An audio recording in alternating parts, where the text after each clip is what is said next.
तो अगर आप पुरानी कार खरीद रहे हैं ना, तो आपके माइंड में क्वेश्चन रहता होगा कि कितने किलोमीटर्स तक चली हुई गाड़ी को आपको सेलेक्ट करना चाहिए। तो अगर बात करें एक बायर के पॉइंट ऑफ व्यू से, मतलब एक कार लेने के पॉइंट ऑफ व्यू से, अगर आपको कार लेनी है तो आपका आंसर ये होगा कि जितनी कम से कम चली गाड़ी में, ठीक है, मतलब जितनी कम से कम चली गाड़ी आपको मिल जाए उतना आपके लिए अच्छा है। क्योंकि जब भी गाड़ी चलती है, चाहे वो कितनी भी अच्छी कंडीशन में हो, इंजन के अंदर वियर एंड टियर तो होता ही रहता है, और ये चीज़ फैक्ट है, ठीक है। उसके अलावा अगर आप एक कार ओनर के पॉइंट ऑफ व्यू से इस बात को सोचें कि आप अपनी कार को कितना लॉन्ग टाइम तक चला सकते हैं, तो उसका आंसर ये होगा कि लाखों किलोमीटर, 1 लाख किलोमीटर, 2 लाख, 3 लाख, 4 लाख। अब आप सोचेंगे कि मैं 4 लाख किलोमीटर कह रहा हूँ, बहुत ज़्यादा नहीं बोले, बट यकीन मानिए कई गाड़ियाँ 4 लाख किलोमीटर तक भी चलती हैं, कई क्या बहुत सारी चलती हैं, और कई गाड़ियाँ ऐसी होती हैं जो 1 लाख किलोमीटर के अंदर अंदर इंजन खुल जाता है। तो वो किस तरीके से उस गाड़ी को 4 लाख किलोमीटर तक चलाते हैं या उससे भी ज़्यादा चलाते हैं, ठीक है, पेट्रोल गाड़ी भी, हाँ, मतलब 3 लाख किलोमीटर मान के चलिए नॉर्मली, ठीक है, लोग चला देते हैं इतना। मैंने भी कई गाड़ियाँ देखी हैं जो इतना ज़्यादा चल जाती हैं। वो किस तरीके से उस गाड़ी को उतना लॉन्ग टाइम तक सक्सेसफुली चला पाते हैं, तो वही चीज़ मैं आपके साथ शेयर करूँगा। और साथ ही आप पुरानी कार खरीद रहे हैं तो आपको किस तरीके से गाड़ी को सिलेक्ट करना है कि कितने लाख किलोमीटर तक चली, वो भी आपके साथ शेयर करूँगा। तो मैं पहले गाड़ी रोक लेता हूँ, फिर आपको बताता हूँ। तो देखिए मेरी वाली जो गाड़ी चली है वो मैं आपको दिखाता हूँ। इसके देखिए 1,54,659 किलोमीटर ये चल चुकी है, ठीक है, और अभी ये परफेक्ट कंडीशन में है। चौथे 5वें गियर में पहाड़ों में खींच ले जाती है अपनी फुल सीटिंग कैपेसिटी के साथ, ठीक है।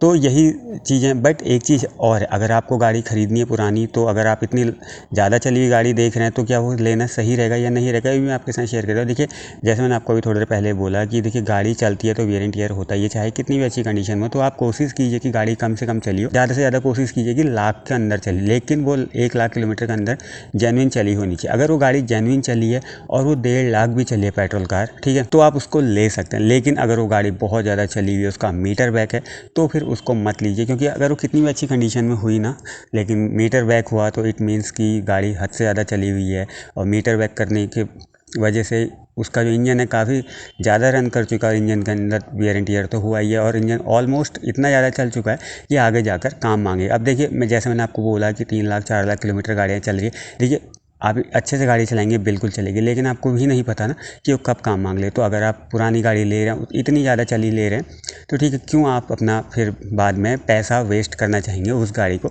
बनवाने में, ठीक है। तो ये चीज़ हो गई पुरानी गाड़ी, मतलब कितनी चले आपको लेना है। लेकिन हाँ, अगर गाड़ी कंडीशन अच्छी है और वो रेगुलर चली, अब देखिए मैं एक चीज़ यहाँ पर ला रहा हूँ कि रेगुलर चल रही है, वो बात मैं इसलिए कह रहा हूँ ना, एक होती है लगातार चलती हुई गाड़ी और एक होती है खड़ी गाड़ी। मान लीजिए पहले खड़ी गाड़ी का आपको मैं एग्जांपल दूँ तो बहुत पुरानी गाड़ी, मान लीजिए 8-10 साल पुरानी गाड़ी है और वो चलिए बहुत कम, 1 लाख किलोमीटर से भी कम, और तो इसका मतलब वो महीनों के महीने खड़ी ही रहती होगी, या फिर उसका डेली रन बहुत कम होगा। देखिए अगर यहाँ पर भी दो चीज़ें आ जाती, अगर उसका डेली रन बहुत कम है, 8-10 किलोमीटर रोज चल रही है, तो वो बेस्ट है, बहुत अच्छी कंडीशन में, ठीक है, एटलीस्ट वो चल तो रही है ना। लेकिन अगर वो खड़ी है, महीनों तक लगातार खड़ी रह रही है, तो फिर उसको लेने से पहले आपको सोचना होगा। इसलिए कह रहा हूँ, देखिए जब गाड़ी खड़ी रहती है ना, तो उसके बैरिंग्स जाम होने लग जाते हैं। बैरिंग तो जाम होते होते हैं, साथ ही जो अदर पार्ट्स होते हैं, रबर हो गए या फिर इलेक्ट्रॉनिक वायरिंग्स हो गई। चलिए वायरिंग को एक बार साइड भी कर दीजिए, वो तो इंटरनल होते हैं, लेकिन जो रबर्स होते हैं और वो बैरिंग्स होती हैं, उनमें दिक्कत आने लग जाती है, वायरिंग्स जाम होने लग जाते हैं एक बार के लिए। मैं आपको एक एग्जांपल देता हूँ। जैसे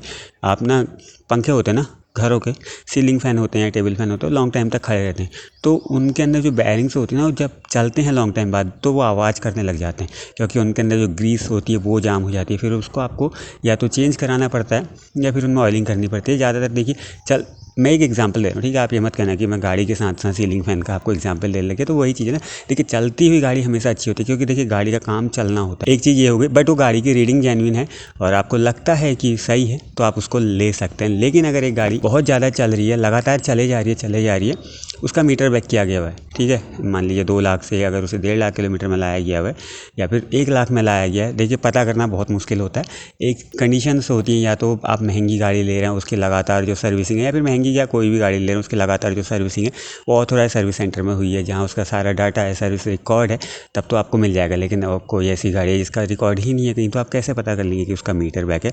वो पुराने तरीके हुआ करते थे, गेयर जो लीवर होता है उसको इधर उधर हिलाकर पता करते थे लोग, लेकिन अब वो भी, उसमें भी क्या है, बूस्ट चेंज कर देते हैं तो गियर लीवर का भी पता नहीं चलता है। और जैसे मैंने एक वीडियो में आपको पहले बोला है, जो पैडल्स कवर होते हैं उनको भी चेंज कर देते हैं, उनका भी पता नहीं चलता है। ठीक है, गाड़ी के पार्ट्स होते हैं, कंपोनेंट्स होते हैं, उनको चेंज कर दिया जाता है तो पता नहीं चलता कि गाड़ी कितना चली है जेन्युइन। अब आ जाता है किस बात पे, अगर आप एक कार ओनर हैं तो आप अपनी कार को लॉन्ग टाइम तक किस तरीके से चलाएं। देखिए बहुत आसान है। सबसे पहले बात करते हैं इंजन की। तो अगर आप प्रॉपर गाड़ी का मेंटेनेंस कर रहे हैं, टाइम टू टाइम उसकी सर्विसिंग करा रहे हैं, मैन्युफैक्चरर सजेस्ट कर रहा है कि कितने लाख किलोमीटर पर आपको सर्विसिंग करानी है, और आप सेम वही ग्रेड का इंजन ऑयल यूज़ कर रहे हैं, आप उसी तरीके से कराएं तो बेस्ट है। लेकिन अगर आपने इंजन ऑयल का ग्रेड चेंज किया है तो आप उस इंजन ऑयल के अकॉर्डिंग अपनी गाड़ी की सर्विस कराइए, ज़्यादा से ज़्यादा 10,000 किलोमीटर पर। ठीक है, या फिर जितने टाइम पर बोला जाता है, टाइम इंटरवल पर कि उस गाड़ी की सर्विस होनी चाहिए वहाँ पर। और एक चीज़ और है, गाड़ी, पुरानी गाड़ी के साथ ना, जैसे जैसे गाड़ी पुरानी होती है ना, उसके साथ एक्सपेरिमेंट करना बिल्कुल भी नहीं चाहिए। एक्सपेरिमेंट इस वे में कह रहा हूँ कि इंजन ऑयल के ग्रेड चेंज करना। अगर आप नई गाड़ी ले रहे हैं और आपने मन बनाया आपको लॉन्ग टाइम तक चलानी है, उसको अच्छी कंडीशन में रखना है, ठीक है, तो आप उसमें एक ग्रेड जो आपने स्टार्टिंग से उसके लिए रखा हुआ है उसको लगातार यूज़ कीजिए। चाहे फिर वो ऑयल मैटर नहीं करता, चाहे आप सिंथेटिक डालिए या फिर सेमी सिंथेटिक डालिए या फिर मिनरल ऑयल डालिए, ऑयल कोई सा भी डालिए, अच्छी कंपनी का डालिए, लेकिन ग्रेड चेंज मत कीजिए। हाँ, अगर कभी आपको लगता है कि किसी पर्टिकुलर ग्रेड के ऑयल से आपको उतना अच्छा रिजल्ट नहीं मिल रहा है, ठीक है, या कोई दिक्कत आ रही, तो आप उस ग्रेड को चेंज कर सकते हैं, लेकिन लगातार मत कीजिए। 1-2 बार चलता है, ज़्यादा मत कीजिए, क्योंकि ना इंजन भी यूज टू हो जाता है ऑयल्स का। ठीक है, तो एक चीज़ ये हो गई। और दूसरी चीज़ आ जाती है कि कितने टाइम बाद आपको सर्विसिंग करानी, उस चीज़ का ध्यान रखिए। तो ये चीज़ तो आ जाती है ऑयल वाले में, ठीक है, कि आप ऑयल को किस तरीके से चला सकते हैं। अब इसके बाद जो दूसरी चीज़ आ जाती है वो होती है टायर्स और आपके ब्रेक जो पैड होते हैं उसको कितना चलाना चाहिए। तो पहले बात करते हैं टायर्स की। देखिए आपने कई गाड़ियों में देखा होगा ना, मैंने भी कई बार नोटिस करा है कि लोगों के टायर मतलब 60, 70, 80 हज़ार तक भी चले हुए होते हैं, और ऐसा लगता है कि 20, 30, 40 हज़ार किलोमीटर चले हुए टायर। वो किस तरीके से चलाते हैं। और कई लोगों के होते हैं कि 20, 30 हज़ार किलोमीटर में ऐसा लगता है कि वो टायर पूरे घिस चुके हैं, उनको रिप्लेस करना पड़ेगा। तो मैं आपको बता दूं आप किस तरीके से टायर को लंबा चला सकते हैं। देखिए, अगर आपकी गाड़ी का अलाइनमेंट आउट है तो ये कि मेजर रीज़न होता है आपके जो टायर्स होते हैं ना उनके जल्दी ख़त्म होने का। तो अगर गाड़ी में लगातार अलाइनमेंट आउट में चल रही है तो जो टायर आपका लॉन्ग चलना होता है, मतलब 50-60 हज़ार किलोमीटर कवर कर सकता है, वो 20-30 हज़ार में ही पूरा चढ़ जाता है। ठीक है, तो अपनी गाड़ी का प्रॉपर अलाइनमेंट रखिए। ठीक है, अगर कोई और इश्यू है, जैसे कि सस्पेंसन के वजह से टायर घिस रहा है, टेढ़ा घिस रहा है, तो सस्पेंसन के कंपोनेंट ख़राब होते हैं ना, तो वहाँ पर भी जो गाड़ी के टायर होते हैं वो अनइवन घिसने लग जाते हैं। और दूसरी चीज़ होता है टायर का प्रॉपर, उसमें जो हवा होनी चाहिए प्रॉपर होनी चाहिए। अंडर फिलिंग और ओवर फिलिंग दोनों में ही आपके जो टायर होते हैं ना जल्दी घिस जाते हैं, और उससे जो गाड़ी की परफॉर्मेंस होती है उस पर भी असर पड़ता है। तो 2 चीज़ें हो गई। तीसरी चीज़ होती है रफ ड्राइविंग। हैवी फुट से ब्रेकिंग करते हैं तो क्या होता है ना, वहाँ पर भी आपके जो टायर होते हैं वो जल्दी चढ़ते हैं। ठीक है, तो आपको ब्रेक ऐसे अप्लाई करने हैं कि गाड़ी तो रुके लेकिन आपको टायर नहीं घिसने। मेनली मेरा कहने का मतलब है कि टायर नहीं घिसने। और एक चीज़ होती है, गाड़ी जब उठाते हैं तो वहाँ पर काफ़ी तगड़ा एक्सीलेटर दबा के उठाते हैं ताकि गाड़ी के जो व्हील होते हैं ना स्पिन करते हुए उठती है गाड़ी, तो वहाँ पर भी आपके जो टायर होते हैं बहुत ज़्यादा घिसते हैं। ठीक है, और एक चीज़ और होती है, अगर आप ब्रेकिंग को भी इस तरीके से करेंगे ना कि आप कम से कम ब्रेक का यूज़ करेंगे, रिक्वायर्ड कंडीशन में ही ब्रेक का यूज़ करेंगे, इंजन ब्रेकिंग का भी ज़्यादा यूज़ करेंगे, तो भी आपके टायर जो होते हैं लॉन्ग टाइम तक चल जाते हैं। उसके अलावा और भी फैक्टर्स हैं, जैसे कि गाड़ी में कितना लोड कैरी हो रहा है, गाड़ी कौन सी रोडों पर चल रही है। ठीक है, उसके अलावा एक जो फैक्टर आता है वो होता है गाड़ी में कट लगने का टायरों पर। देखिए वो चीज़ तो अनफॉर्चुनेट कंडीशन में कभी हो सकता है, हमेशा होने वाली चीज़ नहीं है, पर जो टायर घिसते हैं नॉर्मली वो आप किस तरीके से लॉन्ग टाइम तक चला सकते हैं। आई होप मैंने कुछ पॉइंट्स आपके साथ शेयर किए, आपके काम में आए होंगे। उसके अलावा आ जाते हैं कि गाड़ी के जो ब्रेक पैड्स होते हैं। देखिए मैं रियर वाला की बात नहीं कर रहा हूँ, रियर वाले बहुत लंबे चल जाते हैं जिनके में ड्रम ब्रेक्स हैं रियर में। ठीक है, बात कर रहा हूँ मैं आगे फ्रंट ब्रेक्स की, क्योंकि ना ज़्यादातर जो गाड़ी को रोकते हैं फ्रंट ब्रेक ही रोकते हैं। तो वो कितने चलने चाहिए, तो 30-40 हज़ार किलोमीटर नॉर्मल होता है, लेकिन कई लोग होते हैं जो उससे भी ज़्यादा चला देते हैं। वो किस तरीके से चलाते हैं, देखिए अब उनकी लिमिट क्या रहती है, वो तो मतलब मान लीजिए 1 लाख के अंदर अंदर भी चला देते हैं। वो किस तरीके से चलाते हैं, देखिए हैवी ब्रेकिंग। देखिए पहली चीज़ होती है हैवी ब्रेकिंग नहीं करनी है आपको। ठीक है, इंजन ब्रेकिंग पे आपको ज़्यादा फोकस करना है। इंजन ब्रेकिंग किस तरीके से होती है वो भी किसी और वीडियो में आपको बताऊंगा, अगर आपको पता है तो बहुत अच्छी बात है। ठीक है, मतलब इंजन ब्रेकिंग मेनली क्या होता है, गाड़ी को गियर्स में कंट्रोल करना, लगातार ब्रेक अप्लाई नहीं करना। जहाँ पर आप गाड़ी को धीरे चला सकते हैं वहाँ पर आपको, मतलब जहाँ पर आपको गाड़ी की स्पीड कम करनी है वहाँ पर आप गियर्स को डाउन करके गाड़ी को कंट्रोल कर सकते हैं। इसको इंजन ब्रेकिंग बोलते हैं। ठीक है, तो यहाँ पर भी आपके ब्रेक्स घिसने से बचते हैं, साथ ही टायर भी घिसने से बचते हैं। और एक चीज़ होती है कई लोगों की आदत होती है मतलब लगातार ब्रेक मार के चलते रहने की। जैसे खासकर हाँ, एक चीज़ और है, अगर आप कहीं ऐसी जगह ज़्यादा चल रहे हैं जहाँ डाउनहिल आपको ज़्यादा आना पड़ता है, तो वहाँ ये कंडीशन अप्लाई नहीं होती। वहाँ तो ऑफकोर्स आपको जो ब्रेक होंगे अप्लाई करने ही पड़ेंगे और वो ज़रूरी भी है। लेकिन आप प्लेन कंडीशन में चल रहे हैं, डाउनहिल आपको कम चलना पड़ता है, ज़्यादातर आप फोकस करते हैं इंजन ब्रेकिंग पे, तो जो आपके ब्रेक होंगे ना लॉन्ग टाइम तक चल जाएंगे, ठीक है। तो यहाँ आपका खर्चा बच जाता है, ठीक है। ये वाली चीज़ भी आई होप आपके समझ में आ रही होगी। उसके अलावा जो तीसरी चीज़ है जो इंजन के लिए बहुत ज़्यादा इंपॉर्टेंट होती है, वो होती है गाड़ी का कूलेंट, ठीक है। अब देखिए कूलेंट को बहुत से लोग इतना वो नहीं लेते हैं, मतलब इतना बहुत लाइटली ले लेते हैं। अब लेकिन उसको भी अगर आप ढंग से लेंगे ना, अगर कूलेंट को भी आप प्रॉपर टाइमिंग पे चेंज कराएंगे, तो भी ना आपकी गाड़ी का जो इंजन होगा ना बहुत अच्छी कंडीशन में रहेगा और रहता भी है, ठीक है। क्योंकि देखिए कूलेंट का जो मेन काम होता है ना, गाड़ी का जो टेम्परेचर होता है, देखिए एक चीज़ मैं आपको बता रहा हूँ, कूलेंट आपकी गाड़ी के इंजन को ठंडा नहीं करता, वो आपका जो गाड़ी का इंजन का टेम्परेचर होता है उसको मेंटेन करता है, ठीक है। तो अगर कूलेंट अच्छी कंडीशन में होगा, अच्छी क्वालिटी का होगा, तो वो बहुत अच्छे से अपना काम करेगा और इंजन उससे बहुत अच्छी कंडीशन में रहेगा। अब कुछ चीज़ें मैं आपके साथ शेयर कर रहा हूँ कि आपको कूलेंट के साथ साथ क्या क्या चीज़ें फॉलो करनी चाहिए। पहली चीज़ है अच्छी कंपनी का कूलेंट यूज़ कीजिए, ठीक है।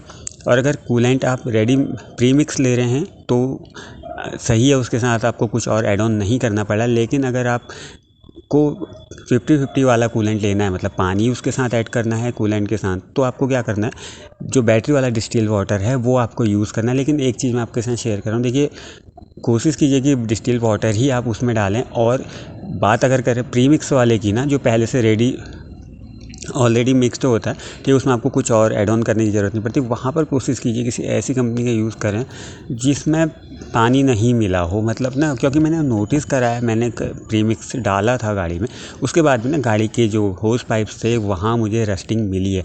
तो इस बात से मुझे एक चीज़ ये आई कि माइंड में कि हो सकता है कि उस कूलेंट में ही कुछ मिलावट हो, जिस वजह से जो रस्टिंग हो रही है। क्योंकि देखिए कूलेंट ना रस्टिंग से बचाता है इंटरनल पार्ट्स को, गाड़ी के जो खासकर जितने होस पाइप्स होते हैं उनको, ठीक है। तो कूलेंट का ये भी काम होता है। जो सादा पानी होता है, जैसे मैंने और वीडियोस में भी आपको बोला है कि सादे पानी से रस्टिंग होने लग जाती है। बैटरी वाटर से, जो डिस्टिल वाटर है उससे नहीं होती है, कूलेंट से नहीं होती। बट अगर आप कूलेंट किसी ख़राब क्वालिटी का यूज़ करें तो वो भी उसके अंदर रस्टिंग कर सकता है। तो कोशिश कीजिए कि कूलेंट अब अच्छी कंपनी का लें, इंजन ऑयल अच्छी कंपनी का लें, ठीक है, जो आपकी गाड़ी को, जो इंजन को ना लॉन्ग टाइम तक चलाने में आपकी हेल्प करे। तो आई होप ये कुछ जो चीज़ें थी मैंने आपके साथ शेयर की आपके काम में आई होगी।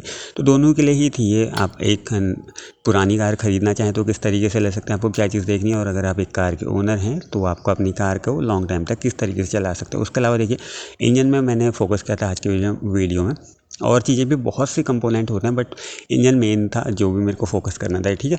तो आई होप ये कुछ काम में आया होगा आपके। तो मिलता है नेक्स्ट वीडियो किसी और टॉपिक के साथ, तब तक के लिए बाय, टेक केयर।